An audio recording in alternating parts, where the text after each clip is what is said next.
Rook. In Veilguard, choices feel hollow, companions lack personality, and the writing traded depth for. What are you doing? Pulling a barb. Oh. Okay. You can argue the action combat is fun. If you're hungry for RPGs that are actually worth something, games with actual consequences, systems, and worlds that don't coddle you, beyond the same recommendations like BG3, Divinity, Pillars, or even a revisit to Origins, these will be good. Let's go. Dragonfall drops you into rain-slicked Berlin, where trust is currency and every victory leaves scars. This is cyberpunk fantasy stripped of heroism. Neon streets bleeding with corpo greed and ancient magic nobody understands anymore. What hooked me immediately were the companions. Iger's a cold mercenary with a past she guards like classified intel. Glory's trauma runs so deep that getting her to open up feels like defusing explosives. Dietrich's an aging anarchist who's watched too many revolutions fail. Blitz hides behind humor because sincerity might kill him. These aren't party members who validate your choices. They have agendas that clash with yours and sometimes each other. Helping them doesn't guarantee loyalty. It just means you'll understand why they might betray you later. Turn-based tactical combat here rewards planning over reflexes. Cover matters, flanking matters, and coordinating your street samurai while your decker hack security mid-firefight creates this beautiful chaos when it works. When it falls apart, you feel every miscalculation. The writing never flinches from gray areas. Moral choices don't come with clear answers, and the game refuses to tell you which path was right. You make a call, live with it, and watch Berlin shift around the fallout. I've played through this 3 times, and each run left different scars on the city. Some people bounce off the slower pacing and text-heavy exposition. Fair criticism. But if you want an RPG with actual teeth, where consequences mean something and hope is a luxury you can't always afford, Dragonfall delivers that bite.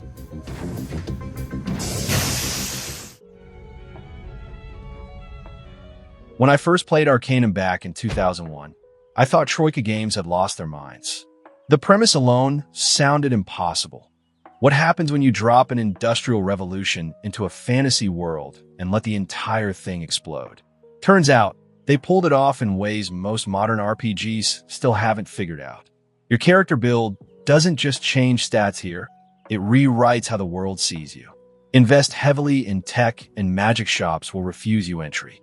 Build yourself as a powerful mage, and trains malfunction when you board because your presence disrupts machinery. I've seen games claim reactivity before, but Arcanum actually commits. You can build a smooth-talking diplomat, a gunslinging inventor, or, and this still makes me laugh, a character so unintelligent they can barely form sentences. The game adapts every time. Dialogue trees shift based on race, reputation, and whether NPCs think you're a genius or a lunatic. Where things get messy is combat. Magic users steamroll encounters while tech builds struggle unless you know exactly what synergies to exploit. Visually, even at launch it looked rough compared to other CRPGs of that era. Bugs plagued the release, and some still persist despite community patches trying to fix them for decades. But here's what keeps me coming back. Underneath all that jank is a vision so bold that developers today won't touch it. Arcanum respects your intelligence enough to let you completely break its systems if you're clever enough. It's ambitious, unpolished, and brilliant all at once. Sometimes mess and greatness coexist, and this game proves it.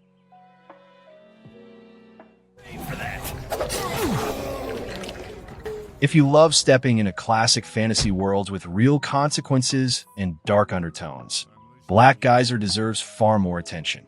This isometric CRPG draws heavy inspiration from original Infinity Engine games, morally gray kingdoms, scheming gods, and a world where greed is literally a creeping curse changing society over time.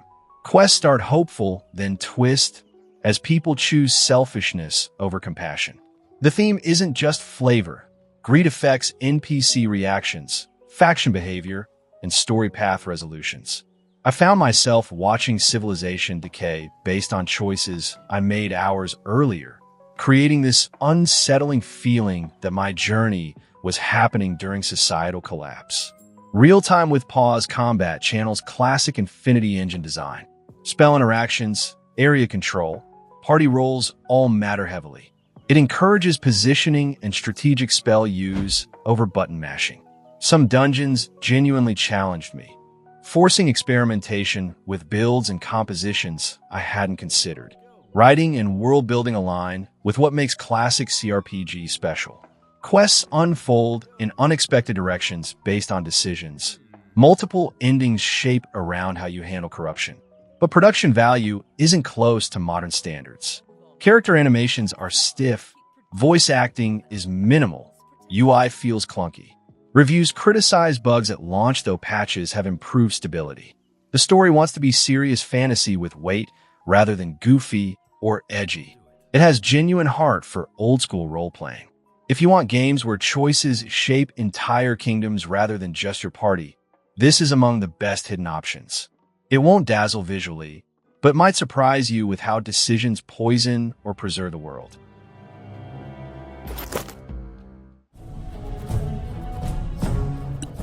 Solasta doesn't have Larian's budget or cinematic flair, but what it does have is the most faithful D&D combat implementation outside tabletop. And when that focus clicks, tactical satisfaction runs deep. Verticality defines everything here. Battles unfold on multi-level maps where high ground advantage, lighting conditions, and concentration management completely reshape encounters. You can shove enemies off ledges with Thunder Wave, position rogues before combat starts, or cast darkness while your party sees through it.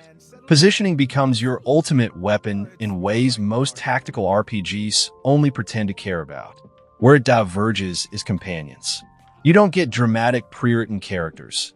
You build your entire party from scratch, choosing personalities and quirks that affect dialogue. I actually enjoyed that twist, though it means emotional investment comes from the adventure itself rather than deep character arcs. There are no romance scenes or cinematic presentations here. You feel the double 8 budget ceiling fast. Animations are stiff, camera angles struggle in tight vertical spaces. The story is solid but rarely surprising.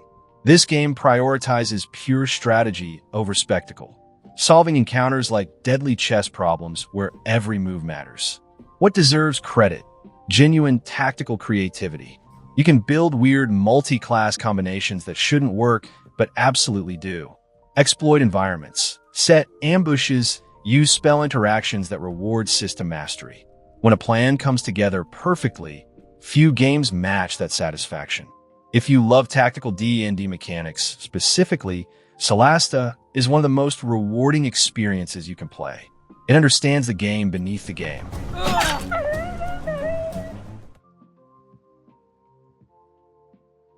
Kingmaker doesn't apologize for demanding everything from you at once. Based on the Pathfinder tabletop rule set, Owlcat Games built something sprawling and unforgiving that refuses to hold your hand while your kingdom burns around you. You're not just adventuring here, you're ruling.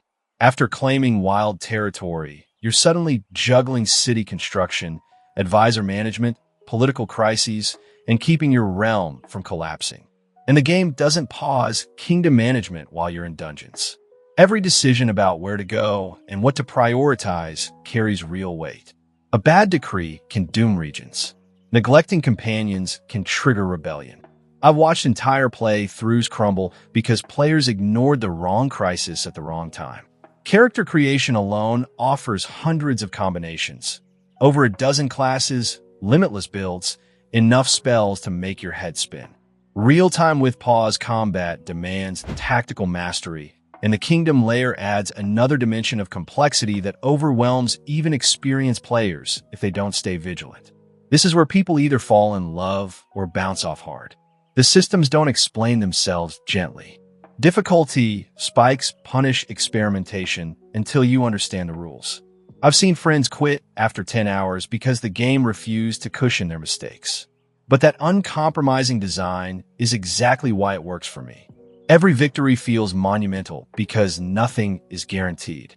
Hundreds of hours vanish into discovering new quest branches, companion arcs, and political intrigue you missed on previous runs. If you wanted depth and consequence without safety nets, this is that game.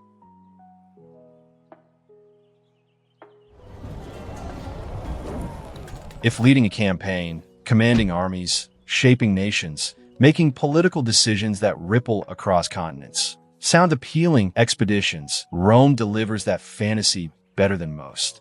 Instead of a chosen hero with divine powers, you're a young Roman rising through tactical battles, diplomacy, and sheer strategic brilliance. Every decision reflects back on the Republic or Empire, depending on your path. Companions react to your values in ways that feel earned rather than scripted.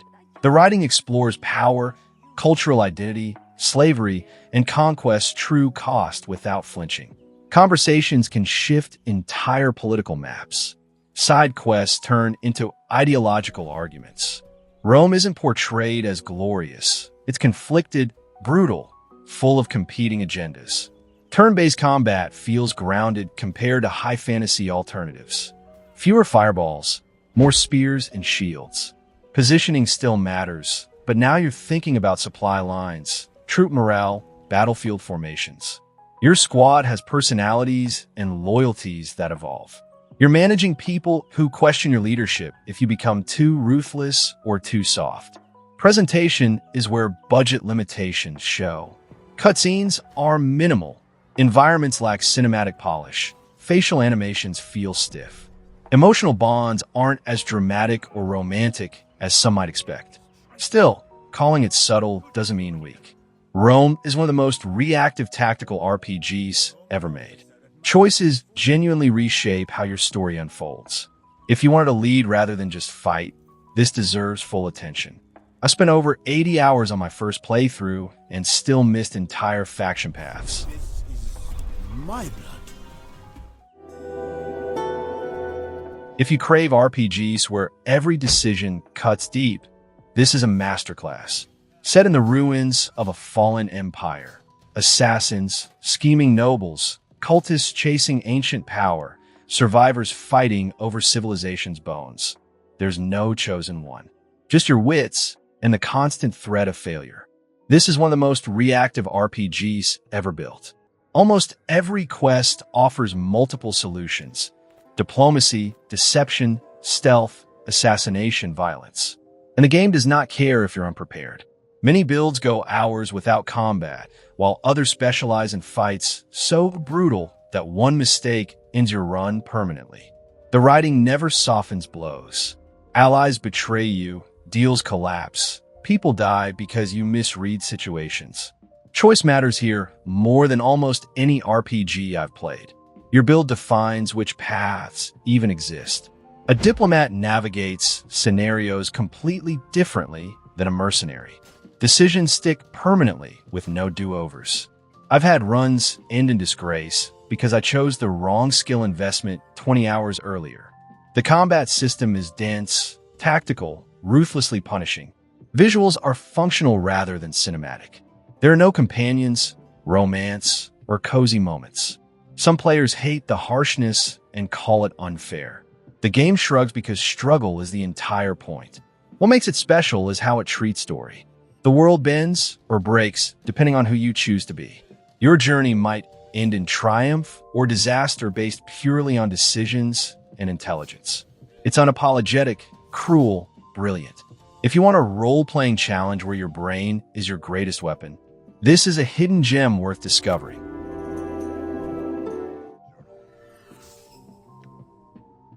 This is where philosophical depth in RPG started. Before modern games made soul-searching fashionable, Planescape Torment asked one question: what changes the nature of a man? You play the Nameless One, a corpse who keeps waking after death, missing pieces of past lives. Every companion, a floating skull with dark humor, a warrior tattooed with living vows, has purpose entwined with yours.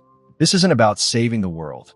It's about discovering why you exist and whether redemption is possible after countless sins committed across lifetimes you can't remember. The core similarity to modern RPGs is choice through conversation. Your class, morality, fate, almost everything shapes through dialogue. Battles are secondary. Real combat is verbal, emotional, philosophical. Decisions decide who lives, who loves you, who turns against you based on identity rather than tactics alone. Flaws are obvious by today's standards. The UI is archaic, combat is clunky, and often skippable. Visually, it's a relic that demands patience. It requires reading, reflection, time investment that modern audiences might resist. Yet the writing has never been topped. Many still argue this remains the best narrative RPG ever created. Every conversation carries weight. Every revelation feels earned through genuine engagement with ideas rather than spectacle. The game trusts you to care about philosophy over action. If you want an RPG that makes you question yourself rather than just your choices, Planescape Torment delivers that introspection. It's not just a game, it's a philosophical experience disguised as one.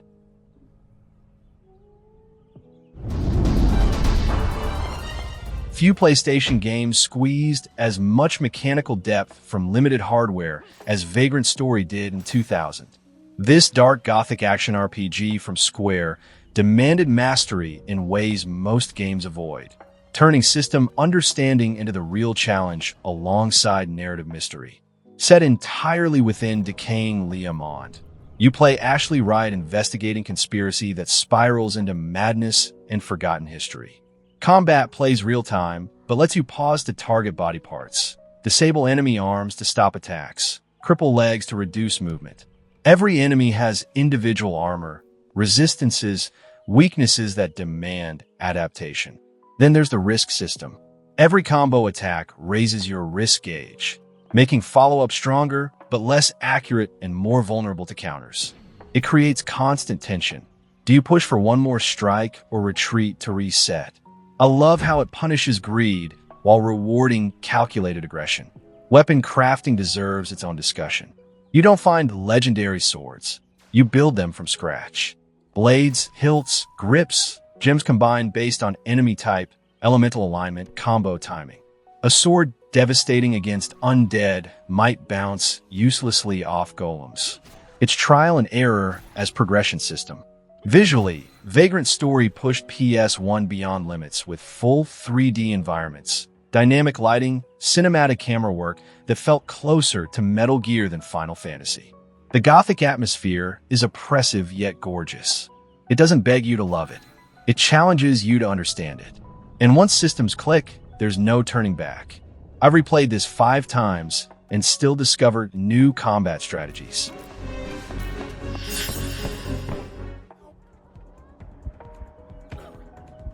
Take uncomfortable moral consequences and drop them into a frozen apocalypse where everyone is desperate, dangerous, or both.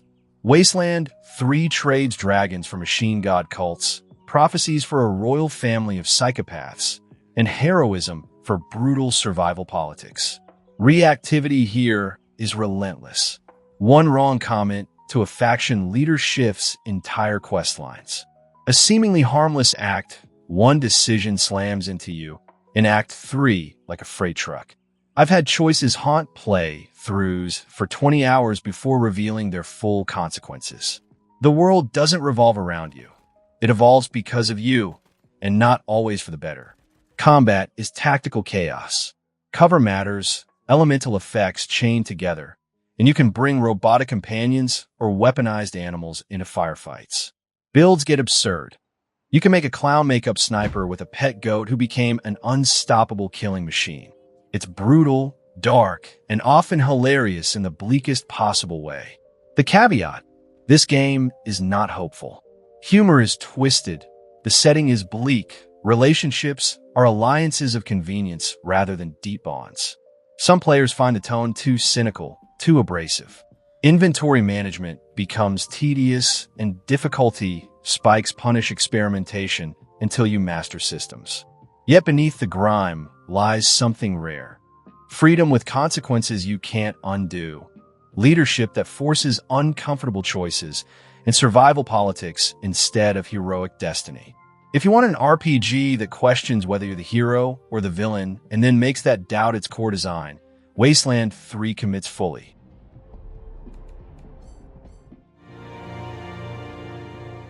Most RPGs start with evil rising. Tyranny starts with evil already in power. Kairos the Overlord has conquered nearly everything, and you're the enforcer sent to impose order on the last holdouts. From the first decision, it shoves you into moral territory other games won't touch. The opening hooked me instantly. Before the story begins, you shape how the conquest happened through text choices, which cities fell, which factions survived, how brutal the campaign was. Your decisions define the world state before you even take control. Then the game asks you to enforce Kairos' law, and there are no clean outs. You're choosing between different flavors of oppression, different methods of wielding power. Will you uphold strict order, crush resistance brutally, or undermine the empire quietly from within? Companions react based on fear, loyalty, manipulation, or self-interest. Their relationships aren't clean arcs. They're tense power struggles that evolve depending on how you abuse or justify authority. The spellcrafting system lets you combine runes to create custom magic that feels genuinely personal. Combat mixes tactical planning with classless building that rewards weird experiments. Where it stumbles is scale. The game ends abruptly, cutting storylines that deserved more space.